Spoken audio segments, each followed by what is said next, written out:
Good morning, everyone. So now we are This is a social science class.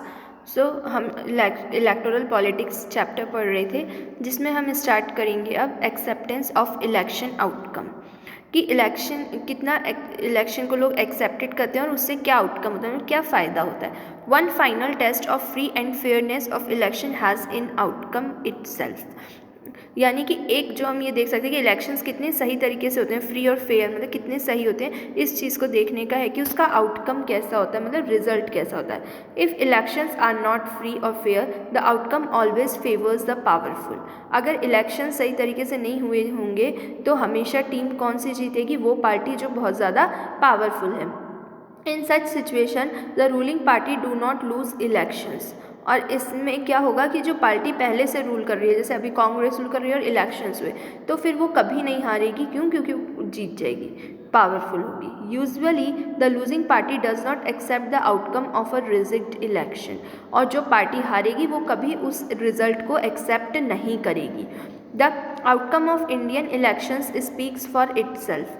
कैसे जो election के results होते हैं वो अपने आप बताते हैं कि जो इलेक्शंस हैं वो फ्री और फेयर, मतलब सही तरीके से हुए या नहीं हुए. The ruling parties routinely lose elections in India both at the national and state level. जितनी भी पार्टीज़ होती हैं वो ज़्यादातर स्टेट और नेशनल दोनों लेवल्स पे इलेक्शंस करवाती हैं. इनफैक्ट मतलब इलेक्शंस में पार्ट लेती हैं. In fact in every 2 out of 3 elections held in the 25 years the ruling party lost.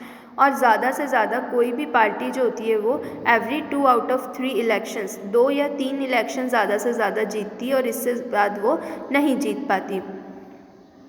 In the US, an incumbent or sitting elected representative rarely lose an election.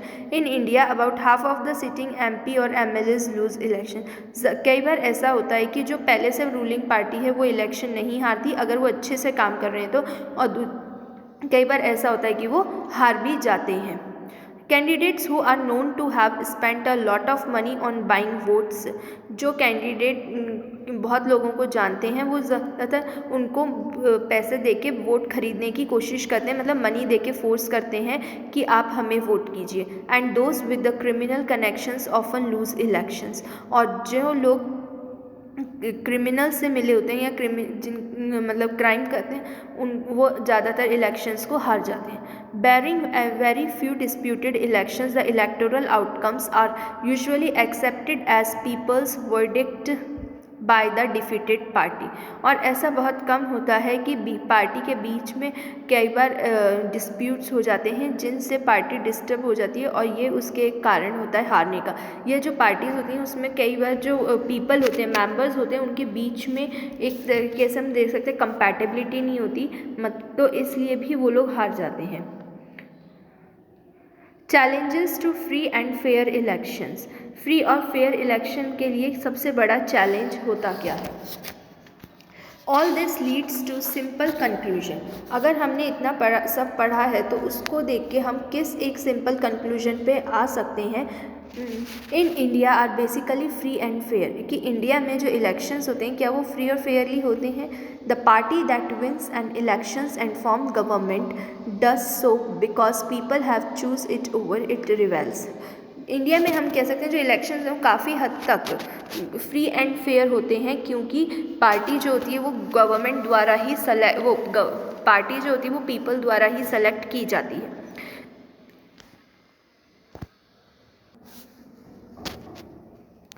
The party that wins an election and form government does so because people have chosen it over it rebels.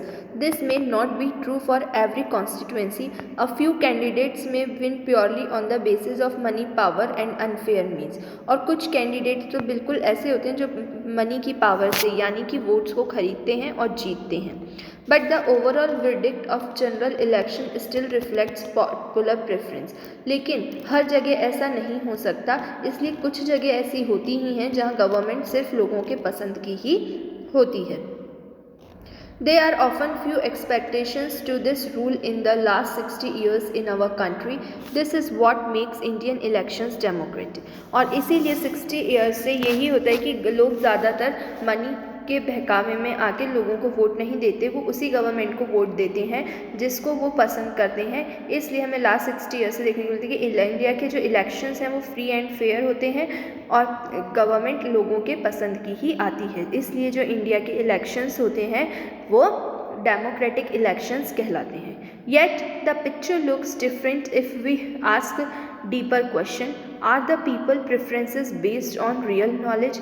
क्या लोगों real knowledge के basis पे लोगों को पसंद करते हैं, prefer करते हैं, कि उनको नॉलेज होती है पूरी कि वो जिसको दे रहे हैं वो सही है? Are the voters getting a real choice? क्या उनको रियल में चॉइस मिल पाती है? Is election really level playing field in for everyone? Can an ordinary citizen hope to win elections? अगर कोई नॉर्मल आदमी सोच ले कि वो इलेक्शंस में खड़ा होना चाहता है तो क्या वो जीत पाएगा? Question of this kind bring many limitations and challenges to Indian elections to our attention. ये बहुत ही मुश्किल होगा क्योंकि लोग सिर्फ उसको अटेंशन देते हैं जो पहले से ही उस फील्ड में बहुत ज़्यादा पावरफुल है।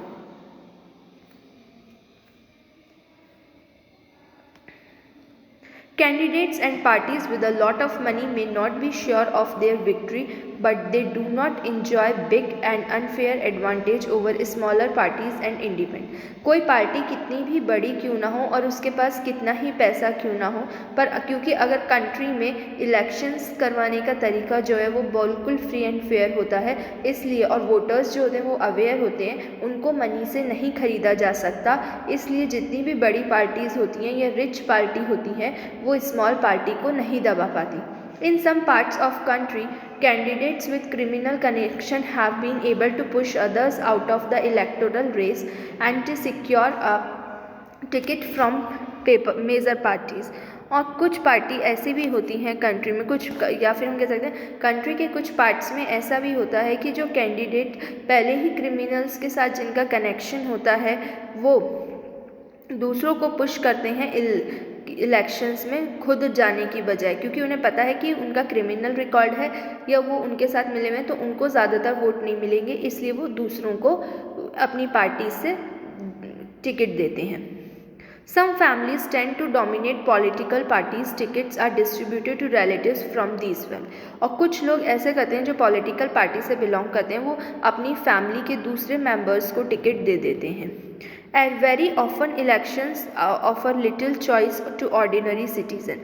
बहुत कम ऐसे पार्टीज़ होती हैं जो नॉर्मल ऑर्डिनरी सिटीज़न होते हैं, मतलब नॉर्मल सिटीज़न होते हैं, उनको चॉइस देती है कि वो भी उनकी पार्टीज़ में खड़े हो सकते हैं। For both the major party are quite similar to each other both in policies and practice.